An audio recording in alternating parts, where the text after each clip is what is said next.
ପାଖରେ ଶ୍ରୁତିମନ୍ତ ଅଛନ୍ତି ପ୍ଲିଜ୍ କହିବେ ଆପଣ ଯେ ମା ଦୁର୍ଗାଙ୍କର ଦୁଇଟି ଅନ୍ୟ ନାମ ଦେଖିଆ ତମେ କହେ ନ ଦେଖିକି ତମେ ଏଇଠି କାଲିଠୁ କେତେ ଦିନ ହେଲା ସିଂହ ବାହିନୀ ମା ମଙ୍ଗଳା ମା ତାରିଣୀ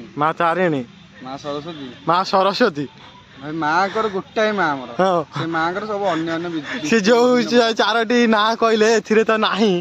ମୁଁ ବି ଜାଣିନି ତାଙ୍କର ଅନ୍ୟ ନାମ ଏତେ ପାଠ ପଢିଥିଲେ ମୁଁ କଣ ନାଇଁ ତ ମା ସରସ୍ୱତୀ ମା ମଙ୍ଗଳା ଯୋଉ କହିଲେ ଆପଣ ମାନେ ପ୍ଲିଜ କମେଣ୍ଟ କରିବେ ଯେ ମା ଦୁର୍ଗାଙ୍କର ସେ ଅନ୍ୟ ନାମ କି ନା ନାହିଁ ସେ ମା ଆମର ଗୋଟିଏ ଧରିତ୍ରୀ ମା ସେ ମା ଆମ ସମସ୍ତଙ୍କର ହଉ ହଉ ତମେ ଯୋଉ କହିଲ ତା ଭିତରେ ନା ଟୋଟାଲି ନାହିଁ ଦେଖିବା ଆଉ କଣ ହଉଛି ଯଦି ଜାଣିଛନ୍ତି ପ୍ଲିଜ କମେଣ୍ଟ କରିବେ ମୁଁ ଯାହା ଭାବୁଛି ଆପଣ କେବଳ ସିଦ୍ଧିଦାତ୍ରୀ ଆଉ କାଳରାତ୍ରି ଏ ଦୁଇଟି ଅନ୍ୟ ନାମ ଜାଣିଥିବେ ଆଉ ମା ଦୁର୍ଗା ଏ ତିନିଟା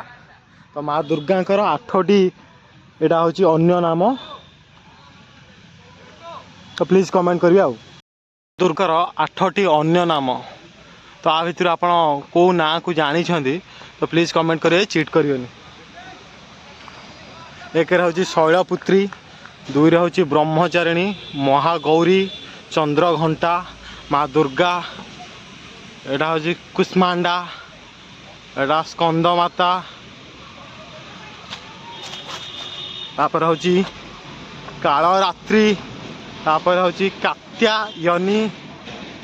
ତାପରେ ହେଉଛି ସିଦ୍ଧିଦାତ୍ରୀ ତ ମୁଁ ଯାହା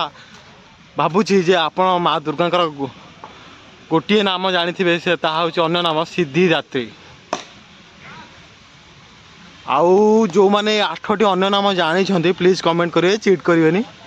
ଆଉ ଦ୍ୱିତୀୟ ନାଁ ଜାଣିଥିବେ ମେ ବି କାଳରାତ୍ରି ଆଉ କେଉଁ ନାଁ ହିଁ ଜାଣିନଥିବେ